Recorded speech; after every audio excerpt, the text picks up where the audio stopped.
Salam saudara-saudari dalam Kristus, kiranya damai dan perlindungan Tuhan beserta kalian semua. Kita telah berada di dalam siri Tak Terharang selama 4 minggu. Minggu lepas kita mendengar dari Brother Daniel tentang bagaimana kita melihat peluang di dalam cabaran. Dan dengan melakukannya, kita akan melihat dan menjadi umat dan gereja yang terhalang. Amin. Hari ini kita akan melihat satu perkara penting, bagaimana kita menjadi umat Tuhan yang tak terhalang melalui pertemuan ilahi dengan bersemuka dengan Tuhan. Dan untuk melihat apa yang terjadi jika kita bersemuka dengan Tuhan, marilah kita lihat dari pengalaman Saulus yang lebih kita kenal sebagai Paulus. Mari kita baca bersama-sama dari buku Kisah Para Rasul 9 ayat 1-6. Sementara itu berkobar-kobar hati Saulus untuk mengancam dan membunuh murid-murid Tuhan. Ia menghadap imam besar dan meminta surat kuasa daripadanya untuk dibawa kepada majelis-majelis Yahudi di Damsyik, supaya jika ia menemukan lelaki atau perempuan yang mengikuti jalan Tuhan, ia menangkap mereka dan membawa mereka ke Yerusalem. Dalam perjalanannya ke Damsyik, ketika ia sudah dekat kota itu, tiba-tiba cahaya memancar dari langit mengelilingi dia. Ia rebah ke tanah dan kedengaranlah olehnya suatu suara yang berkata kepadanya, "Saulus, Saulus, mengapakah engkau menganiaya aku?" Jawab Saulus, "Siapakah engkau Tuhan?" Katanya, "Akulah Yesus yang engkau aniaya itu. Tetapi bangunlah dan pergilah ke dalam kota, di sana akan dikatakan kepadamu apa yang harus kau perbuat." Mari kita berdoa. Tuhan Yesus, kami memohon penyertaan-Mu bersama dengan kami, bersamaan dengan kami mendengarkan firman-Mu. Bukalah hati kami untuk menerima firman-Mu, dan pakailah hamba-Mu sebagai alat untuk menyampaikan firman-Mu, sehingga kami akan menjadi pendengar dan juga pelaku firman-Mu. Di dalam nama Tuhan Yesus kami berdoa dan mengucap syukur. Amin. Kekuatan yang didapatkan dengan bersekutu dengan Yesus tidak dapat terhalang. Dan biasanya ia terjadi pada saat kita tidak bersedia, di tempat dan keadaan yang tidak disangka. Dan kita tahu bahwa pada saat kita mengalami hadirat Tuhan, dan biasanya ianya terjadi pada saat kita tidak bersedia, di tempat dan keadaan yang tidak dijangka. Dan kita tahu bahwa kita mengalami pertemuan ilahi, di mana kita dapat merasakan hadirat Tuhan dan menyentuh hati kita. Dan kadang itu membuat kita menangis dan terharu. Dan pertemuan ilahi itu sukar dikendalikan dan akan mengubah segalanya termaksud hidup kita. Jadi marilah kita selidiki lebih lagi daripada firman Tuhan yang telah kita baca tadi, bagaimana kita mengetahui apa yang akan terjadi jika kita bersemuka dengan Tuhan. Pertama yaitu permulaan yang baru atau reset daripada Yesus. Ya, ianya adalah riset, karena itu melibatkan permulaan yang baru. Itu seperti suatu revolusi dari dalam hati kita. Dalam firman Tuhan yang kita baca tadi, itu adalah kisah Saulus bersemuka dengan Tuhan. Dan setelah kejadian itu, kehidupan Saulus diubahkan 180 derajat. Kehidupan yang dahulu dijalani, semua yang dia percaya, semua yang dia lakukan, tiba-tiba menjadi tidak bermakna. Bahkan dia menyadari bahwa semuanya itu adalah salah di mata Tuhan. Itu adalah cara Tuhan menarik perhatian Saulus. Dan itu juga dapat terjadi di dalam kehidupan kita. Apabila dunia Anda terbalik, ini mungkin cara Tuhan untuk menarik perhatian kita. Mungkin kita lupa pada panggilan Tuhan dalam hidup kita. Atau kita telah berpaling dan berjalan ke arah yang salah.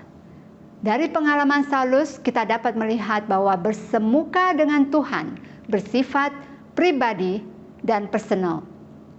Di mana pertama kita lihat bahwa semua orang di sana mendengar suara dari surga, tetapi mereka tidak melihat siapa yang berbicara, dan hanya Saulus saja yang mendengar suara Yesus. Seperti dikatakan di Kisah Para Rasul 9 ayat 7. Maka termangu-mangulah teman-teman di perjalanan, karena mereka memang terdengar suara itu, tetapi tidak melihat seorang juga. Yang kedua, semua orang melihat cahaya tersebut, tetapi hanya Saulus yang menjadi buta. Itu dicatat di dalam Kisah Rasul 9 ayat 8 bahwa Saulus bangun dan berdiri lalu membuka matanya. Tetapi dia tidak dapat melihat apa-apa. Mereka harus menuntun dia masuk ke Damsyik.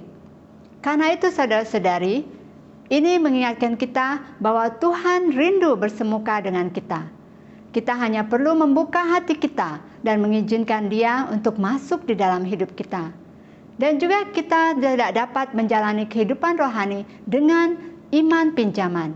Kita perlu mengalami Yesus secara pribadi. Karena itu saya mau mendorong setiap kita untuk memiliki dan mengalami pertemuan ilahi dan bersemuka dengan Tuhan. Karena pertemuan ilahi dengan Yesus membantu Saulus menyadari bahwa dia telah berjalan di jalan-jalan yang salah dan kembali kepada jalan yang benar. Seperti ditulis di dalam Kisah Rasul 26 ayat 9-11. Bagaimanapun juga aku sendiri pernah menyangka bahwa aku harus keras menentang nama Yesus dari Nazaret. Hal itu kulakukan juga di Yerusalem. Aku bukan saja telah memasukkan banyak orang kudus ke dalam penjara setelah aku memperoleh kuasa dari imam-imam kepala, tapi aku juga setuju jika mereka dihukum mati. Dalam rumah-rumah ibadat, aku sering menyiksa mereka dan bahkan memaksanya untuk menyangkal imannya. Dan dalam amarah yang meluap-luap, aku mengejar mereka, bahkan sampai ke kota-kota asing. Jadi saudara-saudari, marilah kita lihat betapa pentingnya pertemuan dengan Yesus. Dan itu akan membawa kita kepada permulaan yang baru. Dengan ini saya nak kongsikan sedikit pengalaman saya. Ketika saya di college, saya menjalani kehidupan bermuka dua. Saya mengasihi Tuhan, tetapi saya juga mencintai dunia, di mana saya hidup dengan cara duniawi. Dan saya masih ingat di tengah-tengah parti dan musik yang kuat. Tiba-tiba saya merasakan tempat itu senyap beberapa saat. Dan ada suara yang berbisik, "Ini bukan tempatmu." Pada saat itu saya terkejut dan saya tengok sebelah kanan kiri, tak ada orang di sana. Dan kemudian Tuhan membawa saya kepada satu penglihatan di mana satu sosok yang berdiri di antara terang dan gelap. Dan ada suara lembut yang berkata, "Kamu harus memilih, dan apakah kamu mau bersama dengan saya di dalam terang atau berjalan di dalam gelap?" Dan pilihan saya masa itu membuat saya menekan butang reset. Dan saya bersyukur karena saya memilih jalan yang benar saat itu. Saudara-saudari, itu adalah butang reset dalam hidup saya. Dan begitu juga dengan Saulus. Butang reset Saulus adalah cahaya terang dari surga. Dan apakah butang reset Anda yang paling membawa dampak di dalam kehidupan Anda? Apakah yang telah Tuhan lakukan dengan membuat dunia Anda terbalik untuk menarik perhatian Anda? Atau mungkin kita tidak mengalami pertemuan ilahi yang supernatural seperti Saulus, tetapi pasti ada pertemuan ilahi di dalam kehidupan kalian yang membawa kalian datang dan percaya kepada Yesus. Amin. Dan saya mau mendorong kalian untuk ingatkan masa itu, terutama sekali pada saat iman kita goyah. Karena itu dapat menguatkan kita. Dan mungkin kita masih dalam jalan Tuhan atau berpegang dalam iman kita. Tetapi kita menjadi suam-suam kuku. Dan kita perlu memiliki wahyu atau pertemuan ilahi yang segar dan baru dalam perjalanan kita bersama dengan Yesus. Saya mau mendorong saudara-saudari, carilah wajah Tuhan. Dan setelah menekan butang reset, ianya akan membawa kita kepada poin yang kedua, yaitu penambahan wahyu tentang Yesus Kristus. Pada saat kita bersemuka dengan Yesus, kita tidak akan berpikir tentang apa yang orang pikirkan mengenai Yesus. Tetapi kita lebih peduli dengan apa yang Yesus nyatakan kepada kita sebagai Tuhan dan Allah kita. Sama seperti Petrus di Matius 16 ayat 15-18. Lalu Yesus bertanya kepada mereka, "Tetapi apa katamu, siapakah aku ini?" Maka jawab Simon Petrus, "Engkau adalah Mesias, Anak Allah yang hidup." Kata Yesus kepadanya, "Berbahagialah engkau Simon bin Yunus, sebab bukan manusia yang menyatakan itu kepadamu, melainkan Bapa-Ku yang di surga. Dan aku berkata kepadamu, engkau adalah Petrus, dan di atas batu karang ini aku akan mendirikan jemaat-Ku, dan alam maut tidak akan menguasainya. Amin. Wahyu yang telah Tuhan berikan akan membawa Anda ke tempat atau tahap yang baru untuk memahami identitas Yesus yang sepenuhnya. Sama seperti Saulus juga, walaupun dia buta, namun secara rohani dia lebih haus untuk kebenaran, dan dia berpuasa dan berdoa selama 3 hari untuk mengenal Yesus lebih lagi. Dan kita mau melihat apa yang Saulus lakukan setelah bersemuka dengan Yesus. Pertama, dia mengejar hadirat Tuhan. Dia berpuasa dan berdoa untuk menantikan perkara seterusnya yang akan diungkapkan oleh Yesus kepadanya. Di Kisah Rasul 22 ayat 10 dikatakan, maka kataku, Tuhan, apa yang harus kuperbuat? Kata Tuhan kepadaku, bangkitlah dan pergilah ke Damsyik. Di sana akan diberitahukan kepadamu segala sesuatu yang ditugaskan kepadamu. Yang kedua, pada saat kita bersemuka dengan Tuhan, yaitu adanya pengesahan dan konfirmasi, di mana kita lihat daripada kehidupan Saulus. Bersamaan dia berpuasa dan berdoa, Yesus memberikan wahyu kepada Saulus, sebuah penglihatan seorang lelaki bernama Ananias akan datang mengunjungi dan menyembuhkannya. Itu adalah visi pemulihan. Dan penglihatan itu disahkan atau dikonfirmasikan dengan kedatangan seorang lelaki yang bernama Ananias. Dan dia meletakkan tangannya kepada Saulus dan menyembuhkan dia dari kebutaan. Kita baca ini di dalam Kisah Rasul 9 ayat 17 sampai 18. Lalu pergilah Ananias ke situ dan masuk ke rumah itu. Ia menumpangkan tangannya ke atas Saulus. Katanya, Saulus saudaraku, Tuhan Yesus yang telah menampakkan diri kepadamu di jalan yang engkau lalui telah menyuruh aku kepadamu supaya engkau dapat melihat lagi dengan penuh dengan Roh Kudus. Dan seketika itu juga seolah-olah selaput gugur dari matanya, sehingga ia dapat melihat lagi. Ia bangun lalu dibaptis. Tindakan ketiga yang kita akan lakukan pada saat kita bersemuka dengan Tuhan, yaitu diikuti dengan tindakan atau respon. Perhatikan bahwa wahyu harus diikuti dengan tindakan atau respon kepada Yesus. Saulus respon dan kemudian dia dibaptis dengan air dan juga dia mau dibaptis dengan Roh Kudus. Amin. Di dalam ayat 16 dikatakan, dan sekarang mengapa engkau masih ragu-ragu? Bangunlah, belilah dirimu dibaptis dan dosa-dosamu disucikan sambil berseru kepada nama Tuhan. Dengan memiliki wahyu yang lebih di dalam Tuhan Yesus, maka akan membawa kita kepada poin yang ketiga, yaitu pengalihan arah tuju di dalam hidup kita. Apa yang Anda lakukan apabila Anda menemui suatu kebenaran tentang Yesus? Apakah kalian akan menyembunyikannya di bawah kapet? Atau menjalani kehidupan yang seperti sebelumnya? Dan terus membiarkan diri kita menjadi tuan bagi hidup kita? Tidak, saudara-saudari. Ketika kita mengakui Yesus Kristus sebagai Tuhan dan Juru Selamat kita, itu bermaksud bahwa mulai saat itu, Yesus adalah pengarah kehidupan kita. Seperti hidup Saulus, hidup kita akan diubahkan 180 derajat juga daripada kehidupan yang lama. Dan dengan menyadari betapa besar kasih dan pengorbanan Tuhan untuk menyelamatkan kita, itu akan membuat kita rindu mengembalikan masa kita, harta benda kita, dan bakat kita untuk dipakai dalam melayani Tuhan dan untuk membangun kerajaan-Nya. Dan hubungan yang dekat dengan Tuhan akan membuat kita dapat mengetahui isi hati Tuhan.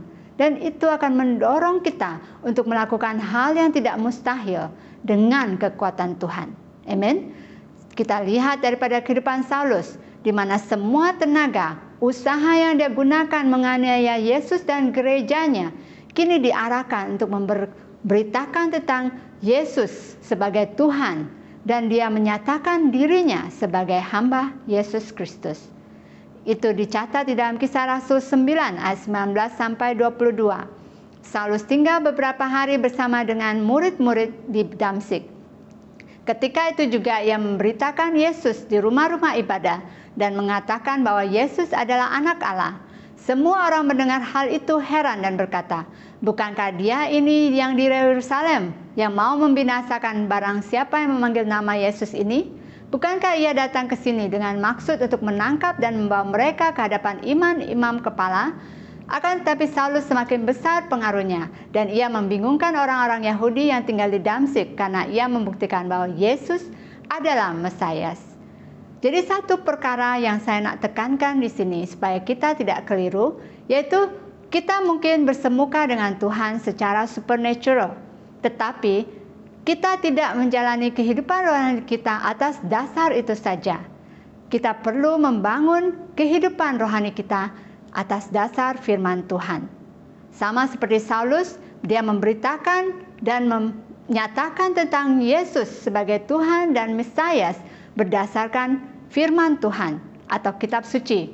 Dia dipandu oleh kejelasan dan kebenaran dan kuasa daripada firman Tuhan. Perhatikanlah bahwa dia tidak hanya menggunakan pertemuan ilahinya dengan Yesus sebagai dasar pengajaran dan pemberitaan Injilnya. Begitu juga murid-murid Yesus, mereka yang pergi memberitakan Injil juga memberikan komitmen untuk memuridkan umat Tuhan dengan berdasarkan firman Tuhan. Jadi pemuritan berdasarkan firman Tuhan harus menjadi kunci dalam menggenapi amanat agung yang tertulis di dalam Matius 28 ayat 18 sampai 20, di mana Yesus mendekati mereka dan berkata, "Kepadaku telah diberikan segala kuasa di surga dan di bumi. Karena itu pergilah, jadikanlah semua bangsa murid-muridku, dan baptislah mereka dalam nama Bapa, Putra, dan Roh Kudus. Dan ajarlah mereka melakukan segala sesuatu yang telah kuperintahkan kepadamu. Dan ketahuilah, aku menyertai kamu senantiasa sampai kepada akhir zaman." Saudara-saudari, sebagai kesimpulan, saya nak kongsikan sedikit kesaksian beberapa tahun yang lalu. Kami sedang bermisi ke Indonesia. Dan masa itu, tiba-tiba ada seorang yang tidak kami kenal, yaitu seorang asing, menghampiri Brother Daniel. Dan dia mengatakan bahwa dia melihat gambaran malaikat-malaikat Tuhan mengelilingi Brother Daniel. Dan dia katakan, "Saya ada sesuatu daripada Tuhan untuk saya sampaikan dan doakan kepada kamu dan istrimu." Sebenarnya sebelum misi itu, Tuhan mencabar kami untuk terlibat dalam pelayanan baru dan dalam lingkungan yang baru. Dan kami saat itu masih belum pasti dan mendoakan hal tersebut dan menunggu jawaban daripada Tuhan. Dan tanpa kami sadari dan tidak dijangkakan, Tuhan menjawab doa kami dan mengantar seseorang seperti Ananias untuk berbicara dan memberi konfirmasi kepada kami di tempat dan dari orang yang tidak kami sangkakan. Dari sana kami merasakan damai dan penyertaan Tuhan, dan kami mengambil langkah iman untuk menaati Tuhan. Dan kami bersyukur untuk penyertaan Tuhan bersama kami dalam setiap langkah, karena kami mengambil tindakan dan respon daripada pertemuan ilahi kami bersama dengan Tuhan. Karena itu kami tahu bahwa kami bukan siapa-siapa, dan kami tahu tanpa Tuhan kami tidak mampu dan tidak layak. Karena itu kami mau memberikan segala kemuliaan hanya bagi Tuhan. Amin. Saudara-saudari, itu adalah pengalaman dan juga kesaksian daripada pertemuan ilahi yang saya alami.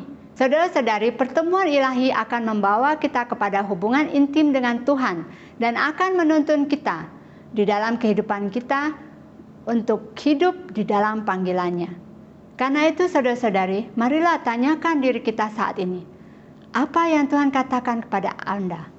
Apakah pertemuan ilahi atau bersemuka dengan Tuhan di dalam kehidupan kalian? Itu adalah penting bagi Anda. Dan tanyakan dalam diri kita, dalam doa, apa yang akan saya lakukan untuk mengambil tindak balas atas pertemuan ilahi saya bersama dengan Tuhan.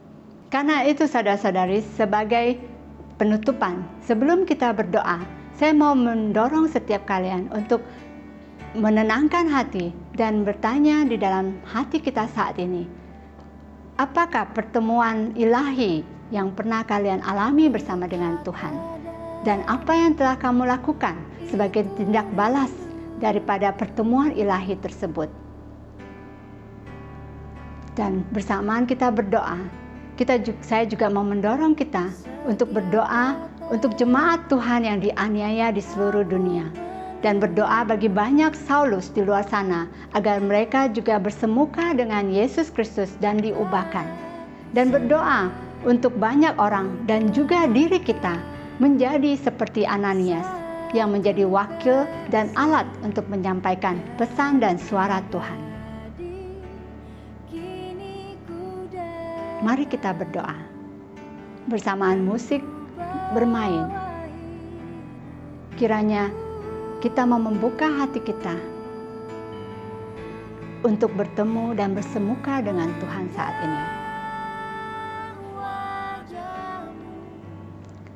Bapa di surga, terima kasih untuk firman-Mu yang mengingatkan kami tentang kuasa pertemuan ilahi pada saat kami bersemuka dengan Engkau. Biarlah kami terus mengejar hadirat-Mu Tuhan dalam hidup kami, sehingga kami mengetahui isi hati-Mu dan hidup di dalam rencana-Mu dan panggilan-Mu. Dan jika kami ragu, Tuhan, kirimlah Ananias untuk berbicara di dalam hidup kami. Dan jadikan kami Ananias bagi mereka yang memerlukan panduan dan konfirmasi dari-Mu. Kami juga mau berdoa Tuhan bagi jemaat Tuhan yang saat ini mengalami penganiayaan atau cabaran. Lindungi mereka dan kuatkan iman mereka. Dan kami juga berdoa untuk Saulus di luar sana, mereka yang menganiaya umat-Mu. Kiranya mereka juga bersemuka dengan Yesus dan diubahkan seperti Saulus dan menjadi pengikut Yesus dan melakukan perkara yang tak terhalang untuk Yesus Kristus dan gerejanya. Di dalam nama Tuhan Yesus kami berdoa dan mengucap syukur. Amin.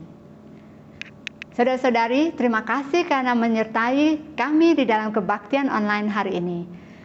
Tuhan memberkati dan jumpa minggu hadapan.